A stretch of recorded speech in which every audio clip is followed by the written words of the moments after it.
এর কারণ আছে।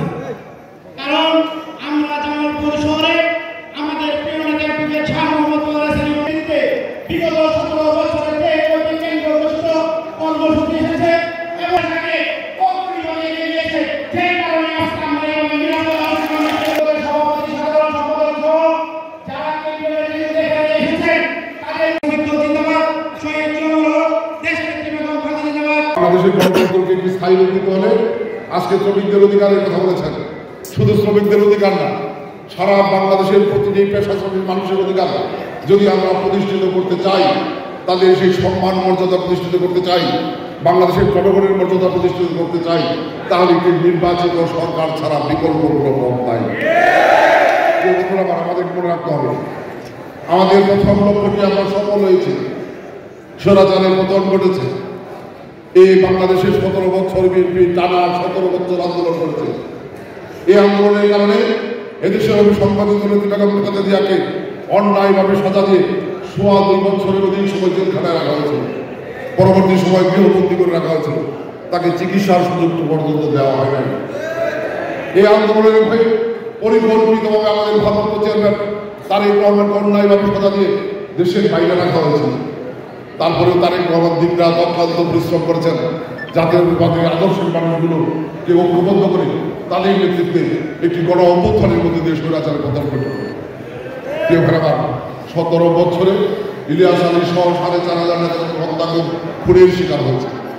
আমাদের সংগ্রামের মহাসচিব ফখরুল ইসলাম আলম সহ হাজার হাজার নেতাকর্মীকে জেলখানায় ঢোকানো হয়েছিল। বিএনপির 38 লক্ষ নেতাকর্মীর বিরুদ্ধে মিথ্যে আইনি মামলা দেওয়া হয়েছিল। তারপর বিএনপি 17 বছর অবিচল রাজপথে সংগ্রাম চালিয়ে গিয়েছে। অনেকেই বলেছেন যে বিএনপি নির্বাচনে গেলে রাষ্ট্রীয় ক্ষমতায় যেত। বিএনপি রাষ্ট্রীয় ক্ষমতার লোক করে নাই। বিএনপি রাষ্ট্রীয় ক্ষমতার লোক ছেড়ে দিয়ে রাজপথে সংগ্রাম করেছে। স্বৈরাচারী শেখ হাসিনা জুলুম নির্যাতনের হাত থেকে বাংলাদেশের মানুষকে মুক্ত করার জন্য বদ্ধপরিকর। আমরা সেই সংগ্রামের একটি ধাপে সফল হয়েছি।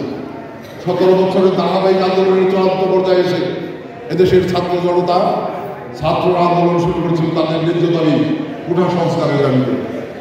সেই আন্দোলন স্বৈরাচার শেখ হাসিনা স্বৈরাচারী কায়দায় গুলি চালিয়ে বন্ধ করার চেষ্টা করেছে। যতই গুলি চালিয়েছে আন্দোলন তত বেশি বেগবান হয়েছে।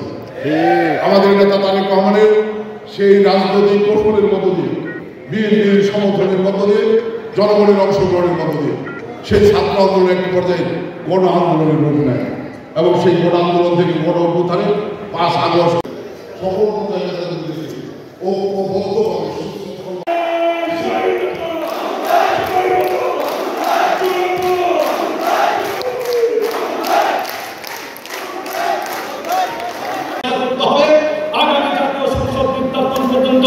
আমাদের ধৈর্য ধারণ করে বাংলাদেশের প্রত্যেকটি মানুষের তারা আমাদের দাওয়াত দেশ নায়ক তারেক রহমানের 31তম রাষ্ট্র সংস্কারের যে দাওয়াত, সেই দাওয়াতকে পৌঁছে দিতে হবে।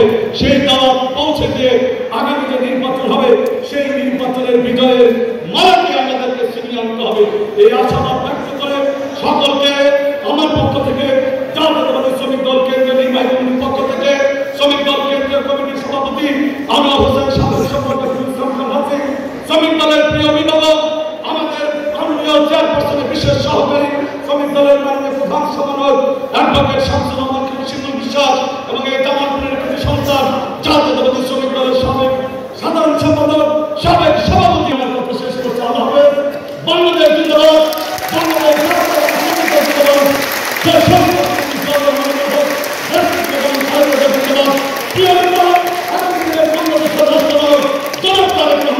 জিন্দাবাদ জিন্দাবাদ। সকলকে ধন্যবাদ।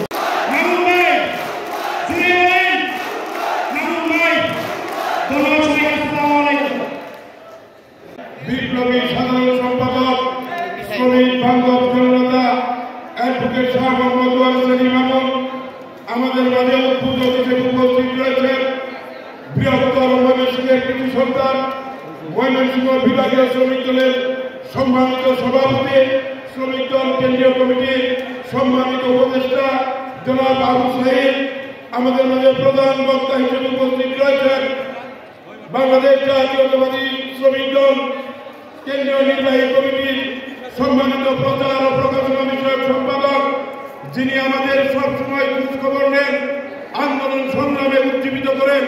আমাদের সকলের প্রিয় নেতা জনাব মঞ্জুরুল ইসলাম মঞ্জু আমাদের মাঝে বিশেষ বক্তা হিসেবে উপস্থিত রয়েছেন।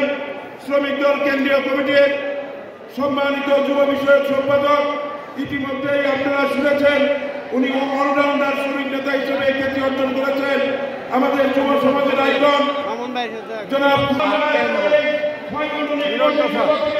একটি সিদ্ধান্ত নিতে চাই।